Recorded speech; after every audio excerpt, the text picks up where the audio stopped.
oído hablar, por lo menos os sonará el término SIDA, ¿no? SIDA significa síndrome de inmunodeficiencia adquirida. Y yo me voy a referir, aparte de explicaros lo que es el SIDA, a lo que está pasando. Es una pandemia, es decir, afecta a todo el mundo y en concreto en este momento, estos son cálculos aproximados. Si miráis en internet y buscáis, pues depende de las fuentes, hablan de 40 millones de personas afectadas en el mundo. En otros casos, entonces yo he cogido una cifra intermedia, es decir, que como mínimo parece que hay 33 millones de personas que están infectadas por el virus del SIDA. Síndrome significa un conjunto de enfermedades, inmunodeficiencia, ahora veremos lo que es, y adquirida porque se adquiere, no se nace con ella. ¿Quién provoca esta enfermedad? Un virus que se llama VIH, que significa virus de la inmunodeficiencia humana. Y los datos que yo tengo es que a consecuencia de este virus y por tanto de la enfermedad del SIDA murieron más de 2 millones de personas en 2008, que son muchas, hay enfermedades como esta o la malaria, por ejemplo, que también mata a muchas personas.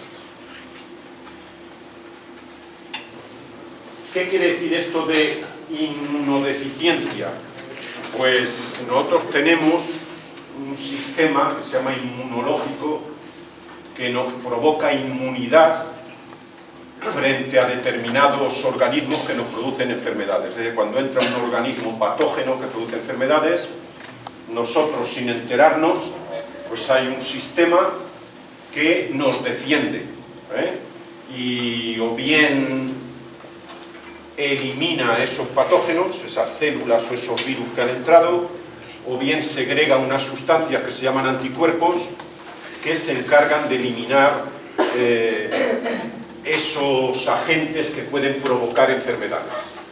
Entonces, cuando no hay inmunidad, entonces se llama inmunodeficiencia, deficiencia en el sistema inmunológico, con lo cual cualquier virus, cualquier hongo o cualquier bacteria que habitualmente no hace nada, no nos produce nada porque nos defendemos de ella, pues al no tener el sistema inmunológico en condiciones, ataca y aparecen enfermedades, aparecen cánceres, etcétera, etcétera.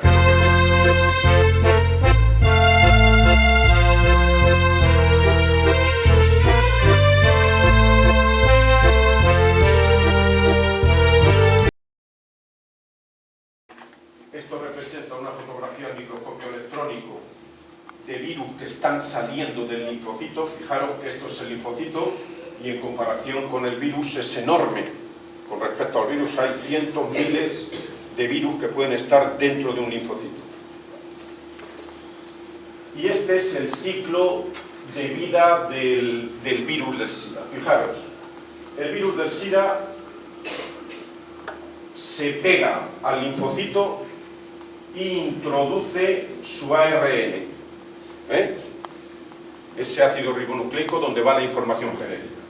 Entonces lo primero que hace, se acopla, se introduce en el interior y ahora el ARN sirve de molde para formar una molécula de ADN. Y eso se llama transcripción inversa, porque lo normal, el ADN forma ARN y pasa la información al ARN en lo que se llama transcripción. Como aquí es al revés, del ARN se forma ADN, se llama transcripción inversa.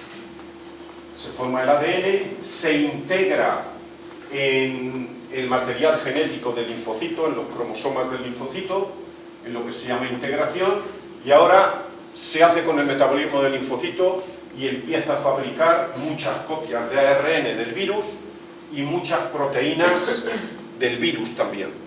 Finalmente se unen las proteínas y se ensamblan, quedando el ARN en el interior, y luego sale dispuesto a infectar otro linfocito. Ese sería el ciclo. Entonces, fijaros que hay un momento en el que se acopla y se funde la membrana, otro en el que se produce la transcripción inversa, otro en el que se produce la integración y otro en el que se forman estas proteínas.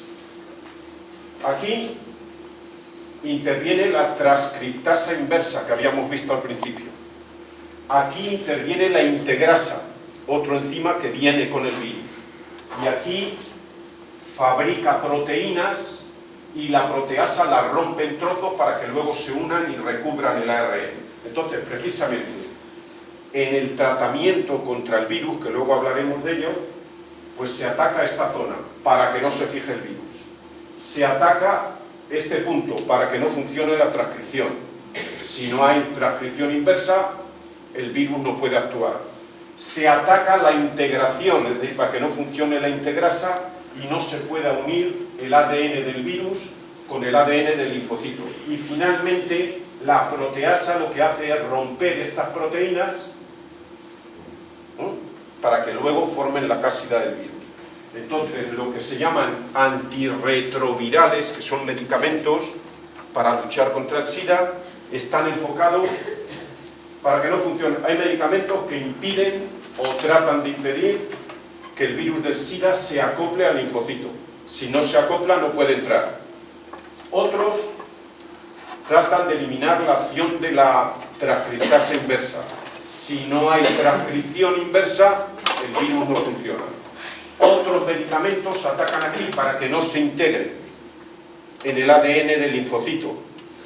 Si no se integra, no puede poner en marcha las órdenes que tiene para fabricar nuevos virus. Y finalmente aquí, si forma proteínas, trozos de proteínas grandes, pero la proteasa no puede funcionar, no las puede romper, pues entonces el virus no funciona. Entonces, los antirretrovirales, los medicamentos, van en este sentido, impedir que el virus se desarrolle. Bien, en la evolución de una infección del virus, es decir, cuando el virus entra en nuestro organismo, pues entonces, al principio, tiene lugar una infección inicial, entra y se empieza a reproducir, aumenta de número, etcétera, etcétera. Y aquí, pues prácticamente, hay gente que ni se entera, ¿no? Luego hay una infección asintomática, que quiere decir que va aumentando el número de virus, va eliminando ya linfocitos, y coincidiría más o menos con un número de linfocitos de esos 500 por milímetro cúbico que veíamos antes. Y finalmente ya tenemos lo que se llama SIDA, cuando el número de linfocitos ha disminuido de tal manera que ya aparecen ese tipo de enfermedades oportunistas, aparecen cánceres, etcétera, etcétera.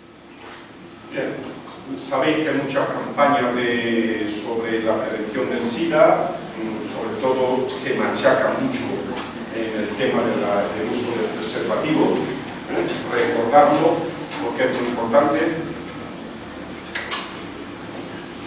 Bien, lo que os he dicho anteriormente, en el tratamiento hay que atacar el virus a lo largo de su ciclo de desarrollo. Entonces, hay que evitar la acción de la retrotranscripción que hablábamos, esa enzima que transformaba el ARN en ADN. Hay que evitar que ese ADN que se ha podido formar se integre en los cromosomas del linfocito, evitar la acción de la integrasa. Y, como decía anteriormente, evitar el que la proteasa, que era la que rompía las proteínas grandes en otras más pequeñas, que es las que forman la cápsida del virus, funcione. Y además, por supuesto, en esa fusión que se produce entre las membranas del virus y del linfocito, si se puede evitar, pues a ver, entonces los tratamientos van en ese sentido.